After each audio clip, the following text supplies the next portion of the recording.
So this is one of my favorite roads. It's been a while since I've been here. I've got this route sheet for an earlier ride this year, but it's been at least a year since I've been down this way. Hope the roads are all open. It's been a lot of detours so far this spring. But I wanted to talk about dual sports, and I want to talk about the XT225. As you know, you've seen my videos. I have really no complaints about the bike. For 95% of the riding that I do, it's absolutely perfect. Like today, for example, I've already put close to 90 miles on the bike, and I'll have over 200 by the time I get home, and that includes running down some fast 2-lane at 65 to 70, and then some back roads, and then this gravel. And it really does everything that you throw at it with no complaints, and it keeps up with other motorcycles, or, you know, the people that I like to ride with. So no real complaints, but there is probably 5% of the time, and it's really the off-road stuff, that I would love to have just a little bit more suspension and just a little bit more low-end grunt to the bike. And as I look at the other motorcycles on the market, there really isn't anything, though, that I would rather have than the XT. You know, I've talked often about the seat height, this being a smaller bike. There's really only the XT250 now that competes with it, or the DR200. And what I'm looking for, if they would make it, would be, I think when it comes to the shorter motorcycles, they always throw them into the beginner and budget category. And I would kind of wish there'd be a shorter dual sport in the intermediate category. And so what do I mean by that? I definitely don't. If this is the beginner budget category, then we would say that KTM or, you know, 500 EXC, whoa, I'm off here in the ditch, or the Honda CRF 450L, I better concentrate on what I'm doing. CRF 450L, those would be more race-oriented, I would say. And I'm not looking for something race-oriented that requires more maintenance in exchange for the higher performance. I'd really like something that's still just an affordable dual sport, but if this, say, has the suspension and technology of, say, the mid to late 1980s, I'd love it if there was a short dual sport that had technology from like 2000. And let's just start with suspension. As far as suspension goes, I really am happy with the amount of travel the XT has. So they claim it has close to 9 inches up front and 7.5 in the rear. I'm perfectly cool if they would just deliver that in a higher spec bike, but make the suspension adjustable. So give us higher quality components, give us clickers for compression and rebound. I have no idea if this looks anywhere near as steep as it actually is, but it's pretty amazing for a road. They've done a good job peppering it with gravel. And, you know, the rear shock, don't give us just a, you know, non-rebuildable shock. Give us something a little bit sturdier. And so if they could hit something like the 8.5 inches of travel, but give us heavier duty components, that would be just awesome. Then as far as the engine, I mentioned I'd like to have just a little bit more grunt. You know, something like a 325, 350 would be wonderful. I had a Suzuki DR350, and I really loved the way that I could ride that at gear high and lug the engine around trails and up hills. I grew up riding two-strokes, which you had to keep wrung out all the time, and I really loved that. You know, the little 125 and 102 strokes. But once I really discovered 4 strokes and the slightly bigger engines, and the way you could ride them at gear high and just lug and throttle control, that just opened up a whole new world. So it doesn't have to be a much bigger engine, because I know if you go with a lot bigger engine, you're going to need a bigger frame to go with it, and you're going to need heavier suspension, and you're just going to keep building a bigger and bigger bike. So if there was something like 350 or even 325, if it meant that they could, you know, keep the stroke short enough to make the engine not so tall, so that it would still fit in the smaller frame, that would be very cool. And you know, as far as frames get, well, I'll mention the last thing about engines is I do love the 6-speed on the XT225. Would love to have a 6-speed. I know people with some other bikes, the like DRZ 400, the XT250, I've heard people say they kind of wish they had 6 speeds, so that would be a must. But then when it comes to things like air cooling versus water cooling, whatever they can build is cool with me. Same with EFI, but I'm going to guess that any motorcycle built now is going to have water cooling, just so they can make it run cool enough that they can make it run lean enough to pass emissions, and that means EFI also. So have at it, manufacturers, whatever you want to do there. But I had started on frames also, and now this frame design is a single backbone, so there's one frame tube, one backbone going underneath the gas tank. And anybody that's taken the gas tank off a bike knows what I'm talking about. The tank kind of slips over that single frame there, and that's the way bikes were built for years. And what you can kind of do with that kind of frame design is you can dip the seat down in a little bit at the back of the tank. When suspension first got long travel, they kind of created a little dip in the bike there where you could dip the seat down an inch or two lower. And a real extreme example of that is on my DR350 Suzuki. When I put the low seat concept seat on it, it did lower the bike a lot, but it created this deep pocket in the bike, which wasn't great for maneuverability. So I could get my feet down, but I still had to swing my leg up high. But in this case, I'm saying it's okay to compromise that a little bit, create a little bit of a pocket if need be to get another inch of seat height down. But they've gone now to these, you know, race-oriented perimeter frames, and that's what makes the bikes really flat on top. The seats and the gas tank, and so that's great to move around on if you're doing national level motocross and you need to just move around on the bike. This is a little loose off camber downhill here. I don't know if it looks downhill or not on the video, but it is. But that perimeter frame technology has even gotten down to the bikes like the newish year or two old KLX 230S that Kawasaki makes. So here we have a bike that they tout as beginner and budget, but they didn't go with the low seat height. They went with this frame, this perimeter frame, for that flatter tank and seat junction, but it just jacks the seat up. So what you end up with is, just roughly speaking, the KLX 230 compared to this 2006 XT225, the ground clearance is similar, the suspension travel is similar, but the KLX has an almost 3-inch taller seat height. Oh, this is beautiful.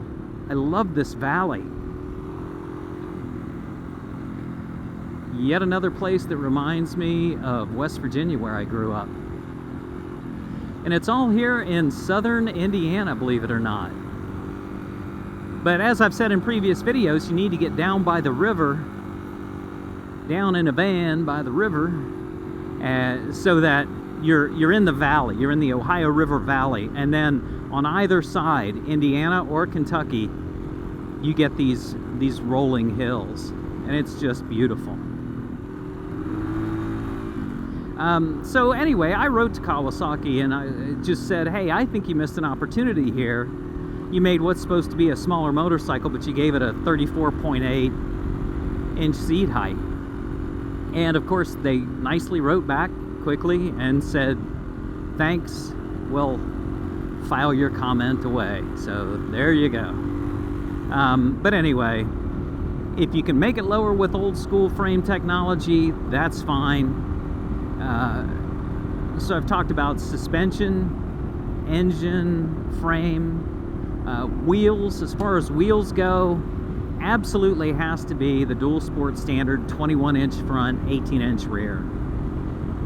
Anything less, it's just harder to roll over obstacles, and the tire selection is lesser.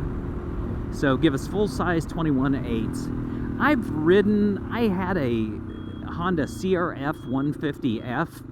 That's the play bike with the 1916 wheels, the super mini size wheels. And it did okay, but it's not 21/18. This bike has 21/18, has a 31.9 inch seat height. Let's keep aiming for that. And then as far as seats go, I would say pay attention to the width of the seat, because if you can cut just an inch width from the seat toward the front, that helps so much with being able to touch the ground when your legs are shorter. Just because I've seen so many motorcycles that have great specifications on the spec sheet with a low seat height, like I've mentioned before, the Versys X300. I'm thinking even the Ducati Duke, which is a road bike. Well, here's one for you, the Triumph Scrambler. I think the Scramblers have something like a 32-inch seat. So same as this, but the seat is, it's a wide board. It's an old school Scrambler seat. And so it's so much harder to touch the ground on. It just splays your legs out so much further. And there's nothing you can do to thin that junction down, really. It just kind of is what it is. So build it into the bike. Even on the DR350, when I went to the lower seat, it took the inch of height off, and that was great. But when you skim that first inch of height is narrower, and so what you're left with is a lower seat, but it does get a bit wider where you sit down on it. Beautiful valley.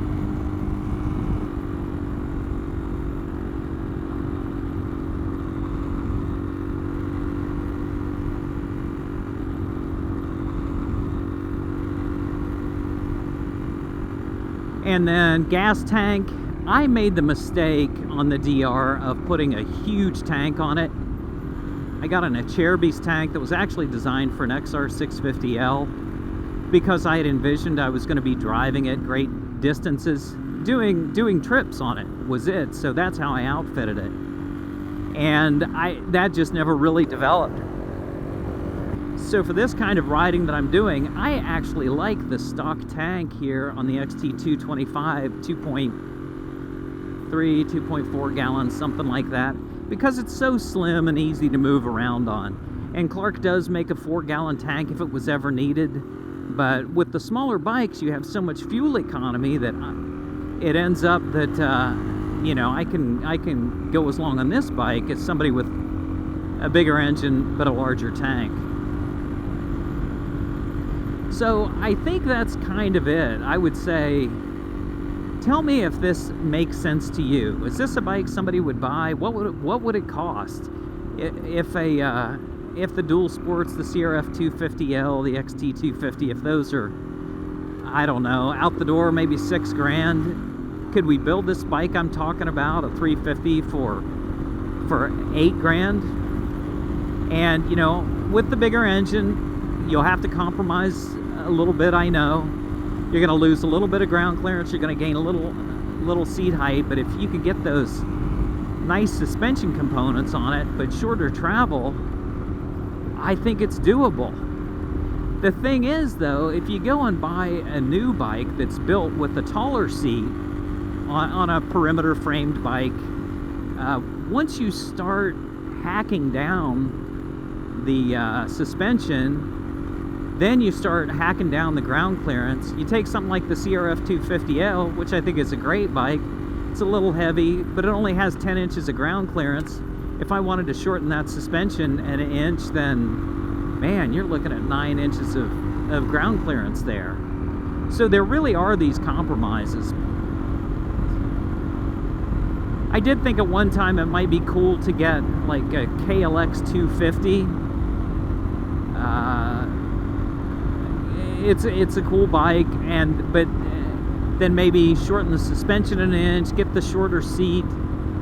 You can get a different big bore kits for it, like a 351 big bore kit. But now you bought a new bike for $6,000 or more, and you're putting over $2,000 of updates in it. And yes, it's custom to you, but why can't we just get this off the showroom floor?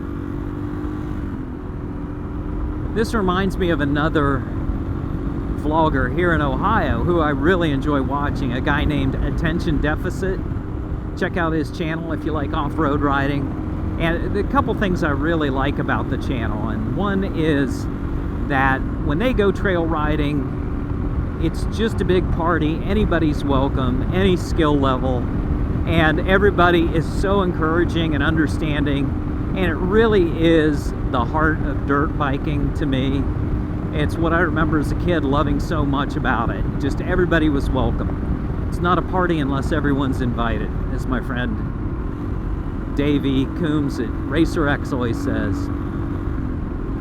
And then the second thing that I have respect for on the channel is he rode a CRF 250L forever and was a great ambassador for the motorcycle. Had a ton of followers interested in the CRF 250L, which was super cool. But he recently got a CRF 450L, which was his dream bike. And if you know anything about it, it's based on race heritage. So make a long story short, it starts out as a race bike and then Honda adapted it for the road. But they made so many compromises that it turns out apparently it's kind of like a golf cart. When you completely shut off the throttle, the engine just shuts off, which kind of blows my mind. So he was stalling it a lot, and people were saying, hey, it's no problem. You know, you just need this new exhaust and this new ECU, and you can get that under control. But now you're spending $1,500 to $2,000 plus on a bike that I'm sure cost $10,000 anyway. And he has just said, I'm not going to throw that much more money into the bike. It just doesn't make sense to him. He's going to ride it the way it is, probably sell it at the end of the year. And I can totally get that. I can totally get that. I debate about that with this XT. Do I upgrade something? And if I do I then need, I obviously don't know which way I should go. I'm going to go this way. And if I upgrade one thing, do I need to upgrade something else to be able to keep up with it? So I just love the bike stock. I've said all this. You've seen what we've ridden over today. This is what I normally ride. This thing doesn't miss a beat. It's wonderful for it. It's just out there on those harder trails that I wish, maybe I could get a little air, or maybe I could tackle something super gnarly and know I could do it with just a little bit more grunt and pick up the pace a little bit. It's not something I do that often. And let me tell you, I think I paid $2,400 for this a couple years ago. It had around 4,500 miles on it, and it was in excellent shape. It's still in excellent shape, and we're at 10,600 miles. And it is just such a great deal. Here we go.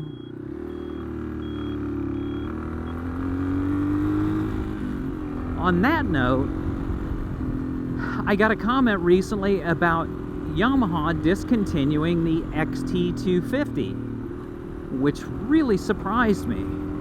But I looked it up, and sure enough, it's all over the internet back in January. It's discontinued. Then I found things more recently that say, no, it's going to be discontinued in Japan, but not in the US. It'll continue to be imported. And I think a couple things about this. One is, it's okay if you discontinue it, but please give us something else, because as much as I'd like to think this bike is going to last me forever, I don't know. I'll hang on to it as long as it's still going and as long as it still makes sense. But at some point, I'll probably pick up a new used motorcycle. Unless somebody makes this dream bike I've been talking about. The bike that would actually spur me to spend the money to get a bigger bike.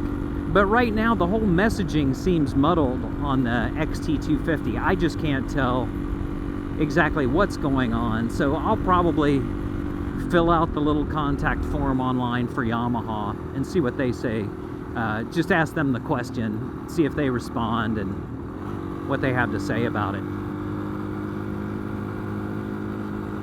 Alrighty, been another free-form thought session here on the bike that I would consider buying if somebody made it. Get it with a 32 or 33 inch seat height. Don't build a tall bike and then put a bunch of expensive compromises on it that are expensive to the end buyer. Start with a clean sheet, because I started out thinking of this as a bike for short riders, but now I'm thinking of it more as just a short dual sport, because I am overwhelmed by the comments of taller riders that love the 225 and like the smaller bike. And I think there's not just one type person. It's not just beginners that want the shorter bike. I've said before, it's not so much about riding off-road that I don't like the tall bikes, though that's challenging. It's really more on the street, going stoplight to stoplight in traffic and having to constantly put my foot down and stretch my leg. Oh my. We are at the end of the road, folks. Ha ha ha. Alrighty. Well, you know what? You've seen what's back where we came from.